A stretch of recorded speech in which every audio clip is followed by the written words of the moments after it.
Goliath. Oof. Where do I start? I have quite the history with this coaster, going back over 20 years now. I had been to Magic Mountain a few times when I was a kid, going back to what must have been 1992 or 1993. I remember seeing Z-Force and their Enterprise, Reactor, and those were taken out in 1993 to make room for Batman the Ride. I didn't ride anything back then, so I say my first real trip to the park was in 2000, when I was invited there for a birthday party. There was no room for me to chicken out here, not in front of a bunch of other 12-year-olds, so I had to suck it up and ride everything. I remember being especially afraid of Viper and Superman, but nothing scared me more than their brand new coaster, Goliath. When we were waiting in the parking lot for the tram, I remember how I felt when I realized it only had lap bars instead of over-the-shoulder restraints, and that made the fear even worse. But I rode it, and rode it again, and again, and it took about 6 rides before I stopped being afraid and started having fun. I enjoyed it so much that my screen name on all the coaster forums was Goliath Rocks. I'm not proud of that. As I started traveling around the country in 2002, then 2008, then 2013, I began to realize how flawed Goliath really is as a hypercoaster.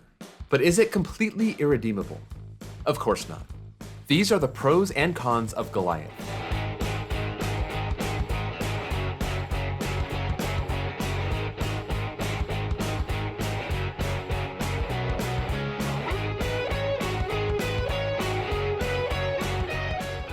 The first pro is the trains. These are totally designed for comfort, unlike, say, an Aero Hypercoaster train, or any Schwarzkopf. And the lap bar. It has bars on both sides, kind of like El Toro, and it's rare for me ever to get stapled. They may not be quite as good as a B&M clamshell, but it's close, and I have no complaints. Just having good restraints may seem like low-hanging fruit for these manufacturers, but apparently it's not that easy, since some manufacturers can't always figure it out.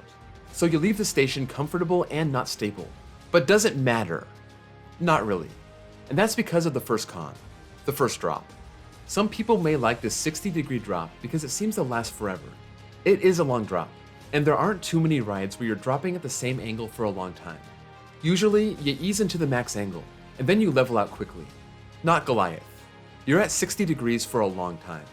The reason this is a con is because there's zero airtime on it. Even in the back row, you might get the mildest of mild pops of floater, but usually there's nothing. To make things worse, the lift chain just crawls over the top before letting you go. You've got to get a little something in terms of airtime in the back, and for my preferences, a pop of airtime here would go a long way to making this coaster re-rideable. The second pro is the speed. With a max speed of 85 miles per hour, it's the second fastest coaster in the park, and the fastest coaster that doesn't just travel in a straight line. You're really hauling coming down that first drop, and the second drop, all the way until the mid-course. So you really get to enjoy that speed throughout the first half. Speed can make a ride great, but that usually just pertains to coasters that keep its speed by staying low to the ground, like the Intamin Gigas are so good at doing. But in the end, 85 miles per hour is 85 miles per hour. The second con is the turnaround. What do we do with all that speed? Rise up into a big, slow, mildly banked turnaround, 185 feet off the ground. This is slightly higher than my favorite first drop of all time, El Toro, but it kinda just banks and twists down that hill, with zero airtime. It seems like they chose the most boring and forceless way to waste 85 miles per hour. Raging Bull is guilty of this also, so I'm not just picking on you, Goliath. The third pro is the floater hill.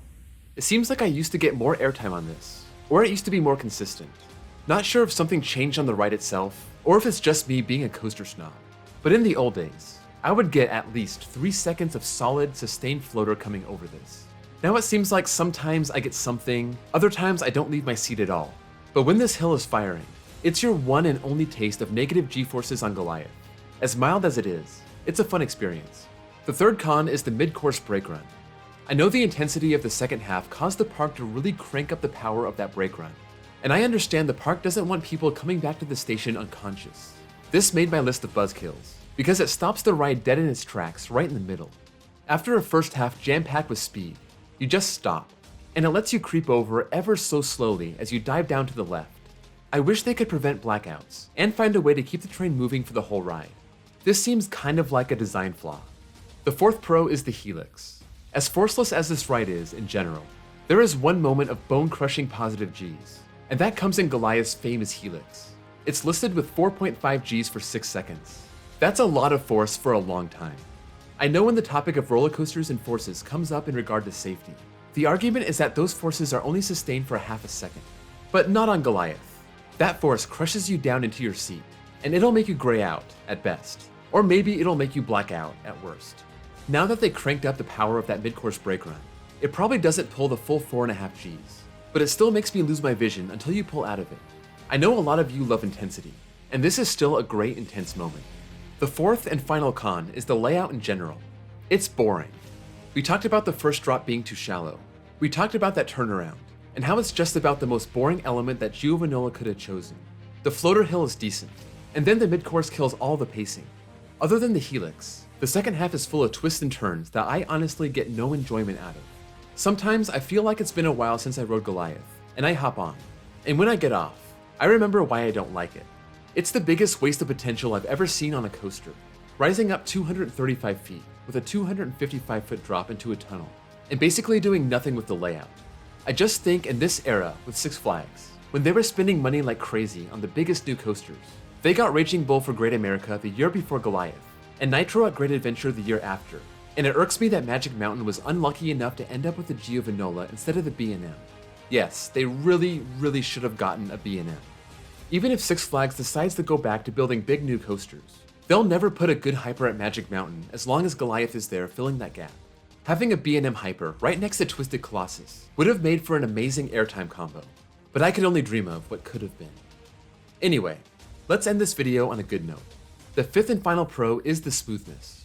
2 decades after it opened, Goliath has been nothing but glossy smooth. We talk about the B&M rattle a lot, and that's a real thing, even on their hypers. Diamondback is 9 years newer than Goliath, but there are some parts that will shake you around. Goliath at Over Georgia has also given me a headache in the past, but not this Goliath. It glides along the track with no hint of a rattle. I'm not sure what they're doing right here, but great on them, and I wish that B&M would learn something from it. So there are my thoughts on Goliath. This is one of the more negative pros and cons videos that I've done, but I've been complaining about this ever since I started my channel, and I figured the best thing I could do is to lay out my grievances in one video. But let me know what you think of Goliath in the comments below. I know there's a lot of fans of this coaster out there, but there's also a lot of people like me that think, frankly, it's a big waste of space. So sound off in the comments below. If you enjoyed this video, be sure to drop a like, and subscribe if you're new here and love coaster content. I have a playlist with more pros and cons videos, as well as other styles of coaster reviews, so it's there if you want to check it out. And be sure to check out my Discord server. That's the best way to chat with other fans of the channel. And be sure to check out my second channel. I made this one for other content creators looking for copyright-free footage. All those links are down below. Thank you all for watching, and I'll see you all next time.